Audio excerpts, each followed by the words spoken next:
وعلیکم السلام ورحمۃ اللہ۔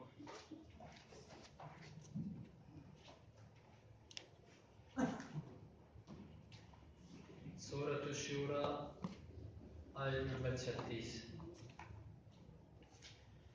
اعوذ باللہ السمیع العلیم من الشیطان الرجیم من ہمزہ ونفخہ ونفثہ فما اوتیتم من شیء فمتاع الحیاۃ الدنیا وما عند اللہ خیر وابقى للذین آمنوا وعلى ربهم يتوکلون والذين يجتنبون كبائر الإثم والفواحش وإذا ما غضبوا هم يغفرون والذين استجابوا لربهم وأقاموا الصلاة وأمرهم شورى بينهم ومما رزقناهم ينفقون۔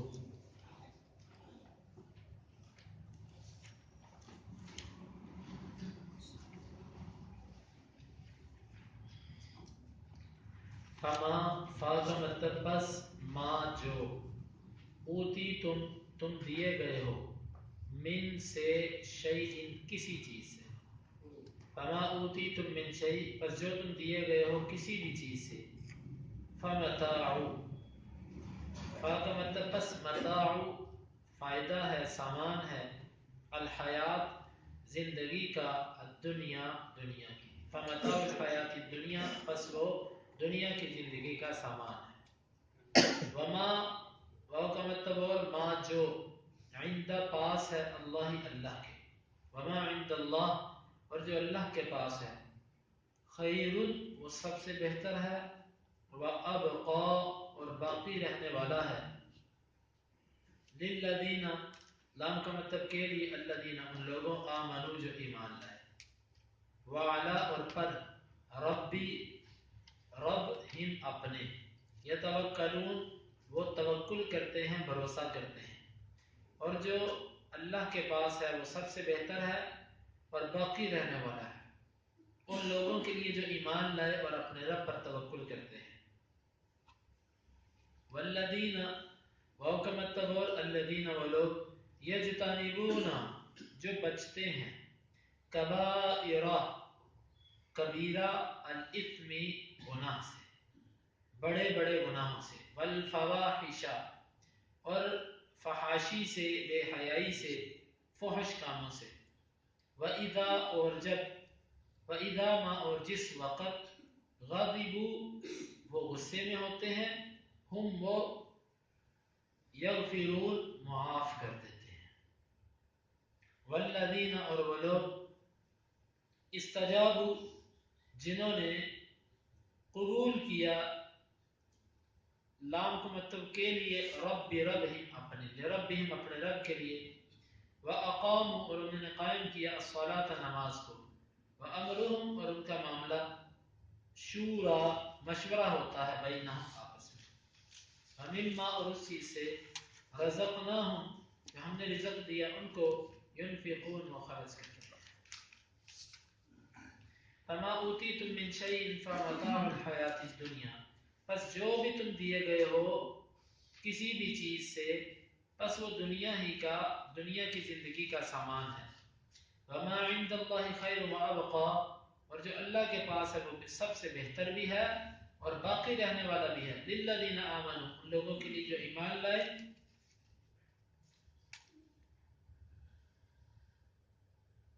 وعلی ربہم یتوکلون اور وہ اپنے رب پر بھروسہ کرتے ہیں، والذین یجتنبون کبائر الاثم اور وہ لوگ جو بچتے ہیں بڑے بڑے گناہوں سے، والفواحش اور فحاشی سے، وَإِذَا مَا غَضِبُوا هُمْ يَغْفِرُونَ اور جب وہ غضبناک ہوتے ہیں تو وہ معاف کر دیتے ہیں، وَالَّذِينَ اسْتَجَابُوا لِرَبِّهِمْ اور وہ لوگ کہ جنہوں نے لبیک کہا اپنے رب کے لیے، وَأَقَامُوا الصَّلَاةَ اور انہوں نے نماز قائم کی، وَأَمْرُهُمْ شُورَىٰ بَيْنَهُمْ اور ان کا معاملہ آپس میں مشورہ ہوتا ہے، وَمِمَّا رَزَقْنَاهُمْ يُنْفِقُونَ اور اس سے جو ہم نے ان کو رزق دیا وہ خرچ کرتے ہیں۔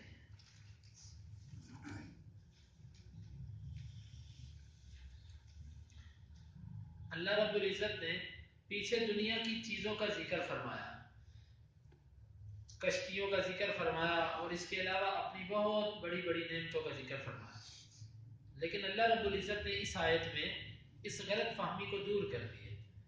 وہ غلط فہمی کیا تھی کہ انسان شاید یہ سمجھتا ہے کہ یہی سب کچھ ہے، یہ جو مجھے مل گیا یہی سب کچھ ہے، اور اس میں جس نے ترقی کر لی بس وہی سب کچھ، میلہ لوٹ لیا اس نے، شاید انسان یہ سمجھتا ہے۔ اور اگر یہی سب کچھ ہوتا تو پھر یہ چیزیں تو کافروں کے پاس ہمارے سے زیادہ ہیں، اس دنیاوی ترقی میں وہ ہم سے زیادہ ہیں۔ اللہ رب العزت نے فرمایا فما اوتیتم من شیء فمتاع الحیات الدنیا، تمہیں جو کچھ بھی ملا ہے یہ سب کا سب دنیا کی زندگی کا سامان ہے، دنیا کی زندگی کا۔ لیکن معنی تو اس کا یہ ہے، اس کے اندر ایک بہت بڑا مفہوم پڑا ہوا، وہ مفہوم یہ ہے کہ جب دنیا کی زندگی فانی ہے تو اس کے اندر جو کچھ ملا ہے وہ سب کا سب فانی ہے، وہ سب کا سب عارضی ہے اور ختم ہونے والا ہے۔ آپ اس بات سے اندازہ لگائیے کہ دنیا کے اندر کوئی نعمت ایسی نہیں کہ جس کو بقا ہو۔ انسان کا حسن، پھر اس کو زوال ہے، اس کی دولت، اس کے بعد اس کی غربت ہے یا فقر ہے یا کسی اور کے پاس منتقل ہونا ہے، طاقت، اس کے بعد کمزوری، جوانی، اس کے بعد بڑھاپا، خوشی، اس کے بعد غم، زندگی، اس کے بعد موت۔ کون سی چیز ہے ایسی انسان کے پاس کہ جو دائمی اور ہمیشہ رہنے والی ہے اور یہ اس پر فخر کرے؟ کوئی چیز بھی نہیں۔ اور اللہ تعالیٰ نے یہاں پر لفظ استعمال کیا متاع۔ متاع عربی زبان کے اندر اس جگہ پر استعمال ہوتا ہے کہ جس چیز کا فائدہ انتہائی قلیل اور مختصر، اسی لیے عربی زبان میں اس کپڑے کو جس کو عورت ایام مخصوصہ میں اپنے جسم کو صاف کرنے کے لیے استعمال کرتی ہے اور اس کے بعد اس کو پھینک دیتی ہے، کتنا وقت لگتا ہے اسے، کتنا اس سے فائدہ لیتی ہے؟ وہ تھوڑا سا فائدہ اس سے وہ لیتی ہے کہ اپنے مخصوص ایام میں اپنے خون کو صاف کیا اور کپڑے کو پھینک دیا، اس کپڑے کو بھی عربی زبان میں متاع کہتے ہیں۔ یعنی کہ اتنی دنیا حقیر ہے، اتنی دنیا اللہ کے ہاں مبغوض ہے، اتنی دنیا اللہ کے ہاں چھوٹی ہے اور اس کا فائدہ اتنا قلیل ہے کہ جتنا کہ ایک عورت کی نظر میں وہ کپڑا ہوتا ہے کہ جس کو وہ اپنی ماہواری کے استعمال کے لیے رکھتی ہے۔ اور آپ کو معلوم ہے کہ عورتیں اپنی ماہواری کے لیے اس گھٹیا سے کپڑے کو رکھتی ہیں کہ جس کو وہ فوراً استعمال کر کے پھینک دیتی ہیں، اچھا کپڑا وہ اس کے لیے نہیں رکھتی۔ اللہ تعالیٰ نے دنیا کے سارے سامان کے بارے میں فرمایا یہ میرا گھر، یہ میری گاڑیاں، یہ میرا کاروبار، یہ میرا سب کچھ جس کو میں پتہ نہیں کیا سمجھتا ہوں، اللہ تعالیٰ نے فرمایا یہ سارے کا سارا متاع ہے۔ دنیا اللہ تعالیٰ کے ہاں بہت حقیر ہے۔ نبی صلی اللہ علیہ وسلم گزر رہے تھے تو آپ نے ایک مردہ بکری کے پاس کی طرف اشارہ کر کے فرمایا کہ دنیا اللہ تعالیٰ کے ہاں اس سے بھی حقیر ہے، اس سے بھی حقیر ہے یہ دنیا اللہ کے ہاں۔ تو اس لیے اللہ تعالیٰ نے دنیا کے سارے سامان کو متاع کہہ کر ہمیں بے رغبتی دلائی اس دنیا سے، دنیا سے بے رغبتی دینا مقصد ہے۔ وما عند اللہ خیر وابقى، اور جو اللہ کے پاس ہے وہ بہتر بھی ہے سب سے اور باقی رہنے والا بھی۔ دو چیزیں فرمائی، ایک تو خیرن، وہ بہتر ہے۔ دیکھو آپ دنیا کی کس سوسائٹی میں گھر بنانا چاہتے ہو، جہاں مرضی اپنا گھر لے جاؤ، اس گھر کے اندر پھر کیا ہے، جتنا مرضی قیمتی گھر بنا لو اس کو پھر بھی اس کے اندر خامیاں اور نقص ہوں گے۔ آپ کا گھر ہو کروڑوں اربوں روپے کا، کھربوں روپے کا گھر ہو، اس کا گٹر بند ہو جائے آپ کا گھر ہو، سارے گھر میں بدبو پھیل گئی، آپ گھر سے باہر نکل جاؤ گے، کروڑوں روپے کا، اربوں روپے کا گھر چھوڑ کے، گٹر بند ہو گیا۔ گلی محلے کیسے ہیں، آئے دن کوئی نہ کوئی چیز ٹوٹی، گندی نالیاں، بدبو، پھر گرد و غبار، پھر تنگی۔ ذرا انسان سوچے تو صحیح، اس کا گھر، یہ ساری کی ساری چیزیں انسان کے لیے مصیبت اور مشقت ہے جس کو ہم پتہ نہیں کیا سمجھتے ہیں۔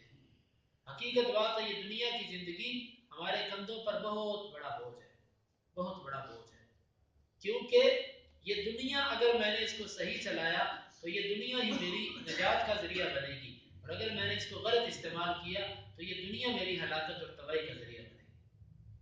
ہمیں ایک بہت بڑے امتحان سے گزر رہے ہیں. اور آپ کو معلوم ہے کہ جو بچہ کمرہ امتحان کو کمرہ امتحان سمجھ کے جاتا ہے، جب وہ پیپر دے کے باہر نکلتا ہے نا تو اس کا بوجھ ہلکا ہو جاتا ہے، اور وہ اس انتظار میں ہوتا ہے کہ کب پیپر ختم اور میں نکلوں. اور ہماری کیفیت اس کے برعکس ہے. ہمیں دنیا سے ایسا دن لگا ہوا ہے کہ ہمیں بس یہ ہوتا ہے کہ میری زندگی لمبی ہوتی جائے، میرے اوپر تو موت نہ ہی آئے، لمبی ہوتی جائے میری زندگی. لمبی زندگی کے اندر کوئی فائدہ نہیں اگر انسان کے پاس ایمان نہیں ہے. وما عند اللہ خیر وابقا، جو اللہ کے پاس ہے وہ بہتر ہے. اللہ کے پاس جنت وابقا، ہمیشہ باقی رہنے والی چیز ہے. وہاں پر کسی چیز کو زوال نہیں، کسی چیز کو فنا نہیں، بلکہ دن ب دن ہر چیز بڑھتی ہی جائے گی. لیکن یہ کن کے لیے؟ للذین آمنوا. نمبر 1 وہ لوگ جو ایمان لائے. ایمان کا معنی آپ بارہا سن چکے ہو. 3 چیزوں سے ایمان ہوتا ہے: زبان سے اقرار، دل سے تصدیق، اور اپنے اعضاء سے اس پر عمل کرنا. یہ 3 چیزیں ملے تو ایمان بنتا ہے. وعلی ربہم یتوکلون، اور وہ اپنے رب پر توکل کرتے ہیں. توکل کیا ہوتا ہے؟ توکل کا مطلب یہ ہوتا ہے کہ اسباب پورے اختیار کیے جائیں اور اس کا نتیجہ جو ہے وہ اللہ رب العزت پر چھوڑ دیا جائے. جس طرح کہ کسی شاعر نے کہا، توکل کا یہ مطلب ہے کہ خنجر تیز رکھ اپنا، نتیجہ اس کی تیزی کا مقدر کے حوالے کر. یہ مطلب نہیں ہے کہ کوئی بندہ اسباب بھی اختیار نہ کرے اور کہے میں نے اللہ پر توکل کر دیا. نہیں، توکل کا مطلب ہے کہ آپ حرکت کرو، اور برکت جو ہے یہ توکل ہے. یہ اللہ کی طرف سے برکت کے معاملے میں اللہ پر چھوڑ دینا. حرکت آپ نے کرنی ہے، برکت اس میں اللہ تعالیٰ نے ڈالنی ہے. تو یہ توکل ہے. اور توکل کی بڑی ترغیب آئی ہے، بہت ترغیب ہے توکل کی. اللہ رب العزت نے فرمایا، نبی صلی اللہ علیہ وسلم فرماتے ہیں کہ لو انکم تتوکلون علی اللہ حق توکلہ لرزقکم کما یرزق الطیر تغدو خماسا وتروح بطانا. اگر تم اللہ پر اس طرح توکل کرو کہ جس طرح توکل کرنے کا حق ہے، البتہ وہ تم کو ایسے رزق دے گا جیسے وہ پرندوں کو رزق دیتا ہے. پرندوں کو اللہ رزق کیسے دیتا ہے؟ تغدو خماسا وتروح بطانا. صبح کے جب وقت وہ نکلتے ہیں تو وہ خالی پیٹ ہوتے ہیں، اور جب وہ واپس لوٹتے ہیں تو اپنے پیٹوں کو بھر کے آتے ہیں. آپ نے کبھی کسی پرندے کی دکان نہیں دیکھی، آپ نے کبھی کسی پرندے کو فیکٹری یا کسی جگہ کام کرتے نہیں دیکھا، آپ نے کبھی کسی پرندے کو بھیک مانگتے نہیں دیکھا. اندازہ کیجیے کیسا توکل ہے اللہ پر. بغیر مانگے کسی مخلوق سے، بغیر کسی نوکری کے اللہ رب العزت ان کو دیتا ہے. وہ اللہ پر ایمان والوں کا اللہ پر توکل ہوتا ہے. اپنی طرف سے کام پورا کیا اور اس کا نتیجہ اللہ پر. ایک صحابی، لیکن توکل کا یہ مطلب نہیں کہ اسباب بھی اختیار نہ کرو. ایک صحابی مسجد میں آئے، انہوں نے اپنا اونٹ کھلا چھوڑ دیا. نبی صلی اللہ علیہ وسلم نے فرمایا کہ آپ نے اپنے اونٹ کو باندھا. غالباً اس صحابی کا مراد اور اس کا مقصد یہ تھا کہ میں اللہ پر توکل کر کے چھوڑ کے آ گیا. آپ نے فرمایا اکلھا وتوکل، پہلے اس کا گھٹنا باندھ اور پھر توکل کر. گھٹنا باندھے بغیر توکل نہیں ہوتا. اسباب اختیار آپ کرو اور ان اسباب میں برکت ڈالنا وہ میرے اللہ رب العزت کا کام ہے. والذین یجتنبون کبائر الاثم، اور یہ انجام ان لوگوں کے لیے بھی ہے جو کبیرہ گناہوں سے اجتناب کرتے ہیں. کبیرہ گناہ کس کو کہتے ہیں؟ ویسے تو کبیرہ گناہ کی تعریف علماء نے بہت تعریفیں اس کی ہیں اور اس پر مستقل کتابیں بھی لکھی گئی ہیں. امام ذہبی رحمہ اللہ نے الکبائر، کبیرہ گناہوں کے بارے میں ایک کتاب لکھی جس میں سارے کبیرہ گناہ انہوں نے اپنی کوشش کے مطابق جمع کیے. اور اسی طرح ابن حجر اور دیگر ائمہ نے کبیرہ گناہوں پر کتابیں لکھی ہیں کہ یہ گناہ کبیرہ ہے. کسی نے اس کی تعداد 70، کسی نے 100، کسی نے 300، اپنے اپنی کوشش کے مطابق انہوں نے کبائر تلاش کی ہیں. اس کی تعریف میں آپ کے سامنے رکھتا ہوں، بس پھر جس گناہ پر بھی وہ تعریف صادق ہے وہ کبیرہ ہے. کبیرہ گناہ وہ ہوتا ہے کہ جس کے کرنے پر اللہ رب العزت نے کسی سزا کا ذکر کیا ہو یا دنیا میں کوئی حد قائم کی ہو، مثلا چوری، زنا، شراب، یا اللہ تعالیٰ نے کسی نہ کسی وعید کا ذکر کیا ہو. مثلا یہ کہ جو شلوار ٹخنے سے نیچے کرتا ہے اللہ تعالیٰ اس کی طرف نظر رحمت سے نہیں دیکھیں گے. جو چولی اور غیبت کرتا ہے اس کی سزا، پیشاب کی چھینٹوں سے جو نہیں بچتا اس کی یہ سزا ہے. یعنی کہ اگر اس پر کوئی سزا کا ذکر کیا گیا یا دنیا میں حد ہو، دنیا میں حد نہیں تو آخرت میں کسی سزا کا ذکر ہو، وہ بھی کبیرہ گناہ ہے. یا اس کے بارے میں بڑے سخت کلمات استعمال کیے گئے، مثلا مشابہت دی گئی ہو کسی سے. نبی صلی اللہ علیہ وسلم نے جیسے داڑھی کے بارے میں فرمایا کہ خالف الیہود والنصارى، یہود و نصارہ کی مخالفت کرو. کیوں؟ وہ داڑھیوں کو کٹواتے ہیں، مونچھوں کو بڑھاتے ہیں، تو مونچھیں چھوٹی کرواؤ اور داڑھیوں کو بڑھاؤ. جس امر میں اللہ کے نبی نے کسی برے چیز سے تشبیہ دے دی وہ چیز بھی کبیرہ گناہ میں آ جاتی ہے. اب یہ داڑھی منڈوانا، داڑھی کٹوانا یہ بھی کبیرہ گناہ اور یہ حرام ہے، اور داڑھی رکھنا یہ فرض ہے. یہ اس وقت موضوع نہیں ہے میرا. بہرحال کبیرہ گناہ کی تعریف یہ ہوئی کہ جس گناہ پر دنیا میں کوئی سزا قائم ہو یا اللہ تعالیٰ نے کوئی اس کی آخرت میں سزا سنائی ہو یا اللہ کے نبی نے اس کو کسی بری چیز سے تشبیہ دی ہو اور اس کے لیے سخت کلمات استعمال کیے ہوں، اس کو کبیرہ گناہ کہتے ہیں. اور جس کے لیے ایسا نہیں ہے اس کے لیے کبیرہ گناہ کا لفظ اس کے لیے نہیں بولا جا سکتا. والفواحش، اور فحش کاموں سے وہ بچتے ہیں. ویسے تو کبیرہ جتنی فحاشی ہوتی ہے یہ سب کبیرہ گناہ میں آ جاتی ہے، لیکن یہاں پر فحاشی کا ذکر زیادہ کیوں کیا؟ فحاشی کا ذکر اس کے خطرے کی وجہ سے. خطرے، کوئی چیز بہت خطرناک ہو تو اس کا علیحدہ نام بھی ذکر کر دیا جاتا ہے. اس کی وجہ یہ ہے کہ ہم ہر بندہ جو ہے نا، ہر بندہ اس کے دل کے اندر اس فحاشی کے خواہش پیدا کی گئی ہے. ہر بندہ. اور فحاشی کس کو کہتے ہیں؟ فحاشی کا تعلق بعض دفعہ قول سے ہوتا ہے، بات سے ہوتا ہے، اور بعض دفعہ اس کا تعلق عمل سے ہوتا ہے. ایک بندہ فون پر کسی عورت غیر محرم لڑکی سے باتیں کرتا ہے یا ایسی گندی باتیں کرتا ہے کہ جو باتیں انتہائی اخلاق سے گری ہوئی جس کو وہ لوگوں کے سامنے نہیں کر سکتا، کسی سے تنہائی میں ایسی باتیں کرتا ہے، یہ بندہ فحش کو ہے. یہ فحش ہے، یہ بندہ فحاشی کا ارتکاب کر رہا ہے. یا کچھ ایسے کام، گندے کام جو انسانیت اور اخلاقیات سے گرے ہوئے ہوں، ان کاموں کے لیے فحش کا لفظ استعمال ہوتا ہے. فحش کا تعلق باتوں سے بھی ہوتا ہے، اس کا تعلق عمل سے بھی ہے. فرمایا کہ وہ اللہ کے بندے وہ ہوتے ہیں کہ جو کبیرہ گناہوں سے بھی بچتے ہیں اور فحش اور گندے اور گھٹیا کاموں سے بھی بچتے ہیں، کیونکہ اس سے ان کا وقار مجروح ہوتا ہے. وَإِذَا مَا غَضِبُوا هُمْ يَغْفِرُونَ، اور ان کی ایک بہت بڑی خوبی یہ ہے، اللہ اکبر، کہ جب وہ غصے میں آتے ہیں تو وہ معاف کر دیتے ہیں.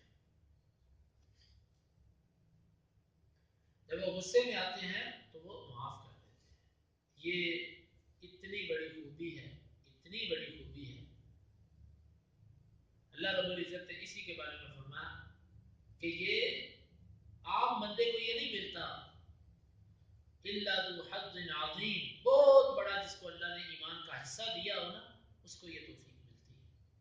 بڑا ہی مشکل ہوتا ہے، بڑا ہی مشکل ہوتا ہے معاف کرنا کسی کو، بڑا مشکل ہوتا ہے. آپ کو میں اس کی کیا مثال دوں؟ صحابہ کی زندگیوں میں، نبی صلی اللہ علیہ وسلم کی زندگی میں، تابعین کی زندگی میں اس کی بے شمار مثالیں ملتی ہیں. آپ میں سے کوئی ایسا ہے کہ جس کو غیر کوئی بندہ پکڑ کے مارے، خوب مارے، اس کو لہو لہان کر دے، اور بعد میں وہی بندہ جب آپ کے ہاتھ آئے آپ اس کو معاف کرو گے؟ ہمارا جو معاملہ ہے ہم تو نہیں کریں گے، لیکن آپ نبی صلی اللہ علیہ وسلم کی زندگی کا اندازہ کیجئے کہ کیسے آپ حلیم اور کیسے آپ غصے کو معاف کرنے والے تھے کہ کافروں نے آپ کو لاکھوں دفعہ غصہ دلایا لیکن آپ معاف کرتے رہے. اور نبی صلی اللہ علیہ وسلم کی ایک حدیث ہے، آپ نے فرمایا لیس الشدید بالسرعہ انما الشدید الذی یملک نفسہ عند الغضب. بہادر وہ نہیں ہوتا کہ جو کسی کو بچھاڑ دے، جو کسی پر غالب آ جائے اور کسی کو مارے، اس کو بہادر نہیں کہتے. اللہ اکبر. بہادر وہ ہوتا ہے کہ جو اپنے غصے پر قابو پائے. یہ بہت مشکل کام ہے بھائیوں. اس کو بیان کرنا تو آسان ہے لیکن اس پر عمل کرنا مشکل ہے. کہنا آسان ہے، بڑا ہی مشکل ہوتا ہے. آپ کی جب کوئی بڑی مجلس میں بے عزتی کر دے، یا آپ کے بچے کو کوئی مارے، یا آپ کو کوئی گالی دے دے، آپ کے باپ کے بارے میں کوئی بات کر دے، اللہ اکبر، پھر پتہ چلتا ہے انسان. ہمارے اندر سب سے بڑی انانیت میں ہے. میری اپنی، میرا مزاج یہ ہے کہ میں جو رائے پیش کروں اس کا انکار نہیں ہونا چاہیے. باقی لوگ تو جانور ہیں، باقی تو بھیڑ بکریاں، ان کو عقل کہاں ہے. جو میں بات کر دوں وہی حرف آخر ہونی چاہیے. میں بے عزتی تو دور کی بات ہے، میں اپنے دیے ہوئے مشورے کا رد بھی برداشت نہیں کرتا. میرے اندر اتنا بھی صبر نہیں ہے، اور میں اپنی کہی ہوئی بات کی مخالفت نہیں سننا چاہتا. یعنی کہ ہمارے اندر صبر، یہ اس نام کی چیز ہمارے اندر موجود نہیں ہے. اور خاص طور پر جب ہم غصے میں آتے ہیں، غصہ تو انسانی عقل کا دشمن ہے. جب ہم غصے میں آتے ہیں تو پھر ہم سے تو کیا کیا کچھ ہو جاتا ہے اور ہمیں پتہ بعد میں چلتا ہے. اور ہمارے نبی صلی اللہ علیہ وسلم کا آپ اندازہ اس بات سے لگائیے کہ من تقم رسول اللہ صلی اللہ علیہ وسلم لنفسه، اللہ کے نبی نے اپنی جان کے لیے کبھی انتقام نہیں لیا تھا. یؤتا الیہ، ہر وہ پریشانی جو آپ کو پہنچائی جاتی، آپ نے اپنی ذات کے لیے کبھی انتقام نہیں لیا تھا. الا ان ينتهك من حرمات اللہ فینتقم للہ او کما قال. ہاں، جب اللہ کی حدوں کو کوئی پامال کرتا تو اللہ کے نبی اللہ کے لیے اس سے بدلہ لیتے تھے، اپنی ذات کے لیے اس سے بدلہ نہیں لیتے تھے. یہ نبی صلی اللہ علیہ وسلم کا صبر تھا. صحابہ کے ایسے بے شمار واقعات آتے ہیں. ابو بکر رضی اللہ عنہ کی بیٹی پر الزام لگا. یہ کون بیٹی ہے؟ یہ صدیق کی بیٹی صدیقہ طاہرہ مطہرہ، جس کی برات اللہ نے آسمان سے نازل کی. اتنی پاکیزہ بیوی نبی کی، اور نبی صلی اللہ علیہ وسلم کی پیاری اور حبیب بیوی، ہماری ماں، اس پر منافقین نے اور بعض سادہ لوگ مسلمانوں نے ان کے پراپوگنڈے میں آ کر یہ کہہ دیا کہ عائشہ سے کوئی غلطی ہوئی ہوگی. اور اس میں کون تھے؟ الزام لگانے والوں میں سے کچھ ایسے بھی تھے کہ جن کے گھروں کے راشن ابو بکر رضی اللہ عنہ کے پاس سے جایا کرتے تھے. ابو بکر ماہانہ ان کے گھروں کو راشن دیا کرتے تھے. انہوں نے الزام لگا دیا. اور اس میں کچھ ابو بکر کے اپنے عزیز بھی تھے. ابو بکر رضی اللہ عنہ پہلے تو چپ رہے. جب اللہ تعالیٰ نے سورہ نور نازل کی، اپنے نبی کی پیاری بیوی کی برات نازل کی اور منافقین اور پراپوگنڈا کرنے والوں کی حقیقت کھول دی، ابو بکر آخر باپ تھے نا، غصے میں آ کر کہہ دیا کہ واللہ آج کے بعد میں اس کی کفالت نہیں کروں گا. اپنے عزیز بھی تھے اور غریب بھی تھے. انہوں نے اتنا بھی نہیں خیال کیا کہ میرے گھر سے ان کے گھر کا راشن جاتا ہے، میری بیٹی پر الزام. یہ بات کر دی کہ قسم اٹھا لی کہ آج کے بعد نہیں بچوں. اللہ رب العزت نے آیت نازل کر دی وَلَا يَأْتَلِ أُولُو الْفَضْلِ مِنْكُمْ وَالسَّعَةِ. تم میں جو مالدار لوگ ہیں وہ یہ قسمیں نہ اٹھائیں. کیا قسمیں؟ مطلب کہ وہ یہ مت کہیں کہ ہم غریبوں کو نہیں دیں گے. کیا وہ یہ پسند نہیں کرتے کہ اللہ ان کو معاف کر دے؟ جب وہ یہ پسند کرتے ہیں اللہ ان کو معاف کر دے، تو وہ اللہ کے بندوں کو معاف کیوں نہیں کرتے؟ بس یہ آیت اتری، ابو بکر کا غصہ کہاں گیا؟ دوبارہ اسی طرح پہلے والا معاملہ شروع ہو گیا. ہمیں جب غصہ آیا ہوتا ہے سناتے جاؤ ہمیں حدیث سے، پورا قرآن بھی ہمیں سنا دو، ہم کہتے ہیں اس سے میرے لیے نہیں، سائڈ پہ لے دو اس کو، ابھی مجھے تھوڑا سا ٹھنڈا ہو لینے دو، پھر میں تمہاری حدیث سنوں گا، پھر میں آیت سنوں گا. تو یہ ابو بکر رضی اللہ عنہ کا میں نے آپ کو ایک واقعہ سنایا. آپ عمر رضی اللہ عنہ کو دیکھ لیجئے. آپ عمر رضی اللہ عنہ کے بارے میں کیا آتا ہے کہ اپنے آپ کو ڈانٹا کرتے تھے، اپنے آپ کو خطاب کیا کرتے تھے عمر تو ایک اونٹ چروانے والے کا بیٹا، تجھے اللہ نے اسلام کی وجہ سے عزت دی، اور اگر تو سیدھا نہ ہوا تو یاد رکھنا کہ تیرا انجام کیا ہوتا. یہ کون اپنے آپ کو واز کرتا تھا؟ عمر. کبھی آپ نے تنہائی میں بیٹھ کے اپنے آپ کو کہا کہ تو یوں کرتا ہے، تو یوں کرتا ہے؟ کبھی اپنے آپ کو ڈانٹا نہیں. ہمیں اپنی تعریفیں تو آتی ہیں, ہمیں اپنی خامیاں ڈھونڈنا نہیں آتی. تو یہ ان لوگوں کی میں باتیں آپ کو سنا رہا ہوں کہ جب غصے میں آتے تو معاف کر دیتے اللہ کے لیے. ایسے کتنے واقعات عثمان رضی اللہ عنہ کے, ایسے کتنے واقعات علی رضی اللہ عنہ کے کہ غصے میں آتے تو اللہ کے لیے معاف کر دیتے. حسین رضی اللہ عنہ کے بارے میں ایسے واقعات ملتے ہیں. بہرحال اللہ تعالیٰ نے کبھی توفیق دی تو یہ ایک مستقل باب ہے جس سے ہمیں درس کے ملتا ہے کہ اپنے غصے کو دبانا, اپنے غصے کو برداشت کرنا یہ بہت بڑی عبادت ہے, بہت بڑی نیکی ہے, اور اس کی ہمیں پریکٹس کرنی چاہیے, ہمیں کوشش کرنی چاہیے. بس اس کے لیے سب سے بڑھ کر اللہ تعالیٰ سے دعا ہے, دعا. اور سب سے بڑھ کے جب غصے میں کسی کو تکلیف پہنچاتے ہیں وہ اپنی زبان کے زخم ہوتے ہیں, زبان کے. ایک عربی شاعر کہتا ہے جراحات السینہ لہا التیام ولا یلتام ما جرح اللسان. چھری کا, اور کسی اردو شاعر نے اس کا ترجمہ یوں کیا, چھری کا, تیر کا, تلوار کا گھاؤ تو بھرا, لگا جو زخم زبان کا رہا ہرا بھرا. زبان کے زخم ایسے ہیں کہ جو ہمیشہ انسان کے اوپر باقی رہتے ہیں, اور باقی جو زخم ہوتے ہیں وہ بھر جاتے ہیں. لیکن زبان کی نکلی ہوئی بات جو انسان کو کبھی چبھتی ہے وہ کبھی ختم نہیں ہوتی. تو اس لیے یہیں سے انشاءاللہ اس کی کچھ مزید وضاحت آئندہ درس کے اندر کریں گے. اللہ رب العزت سے دعا ہے کہ اللہ تعالیٰ ہمیں اس پر عمل کی توفیق عطا فرمائے. ان آیات میں ہمارے لیے سبق یہ ہے کہ دنیا کی بے رغبتی, کہ دنیا میں جو کچھ ہے یہ سب کا سب عارضی سامان ہے, عارضی ہے یہ سب کا سب. اس کی خاطر ہم اپنے اللہ کو ناراض نہ کر دیں, اور اسی طرح اللہ پر توکل, بھروسہ, اللہ پر اعتماد کرنا, اور کبیرہ اور فحش چیزوں سے بچنا, اور غصے میں معاف کرنا. اللہ تعالیٰ اس پر عمل کی توفیق عطا فرمائے.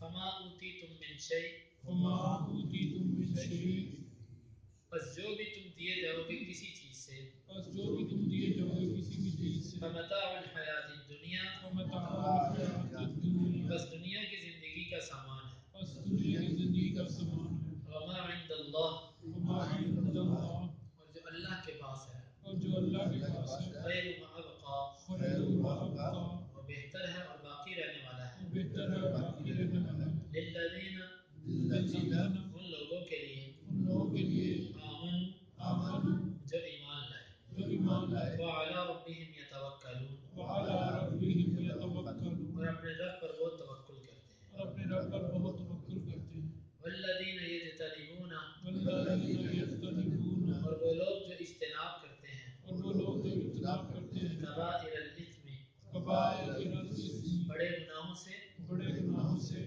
والفواحش, والفواحش, اور فحاشی سے, اور فحاشی سے, وَإِذَا مَا غَضِبُوا, وَإِذَا مَا غَضِبُوا, اور جب وہ غصے میں ہوتے ہیں, اور جب غصے میں ہوتے ہیں, ہم یغفرون, ہم یغفرون, وہ معاف کرتے ہیں. وہ معاف کرتے ہیں. اللهم انفعنا بما علمتنا وعلمنا ما ينفعنا وزدنا علما.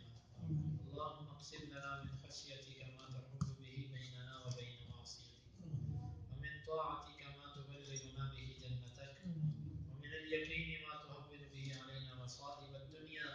متعنا اللهم بأسماعنا وأبصارنا وقواتنا أبدا ما أحييتنا, واجعله الوارث منا, واجعل ثأرنا على من ظلمنا, ولا تجعل مصيبتنا في ديننا, ولا تجعل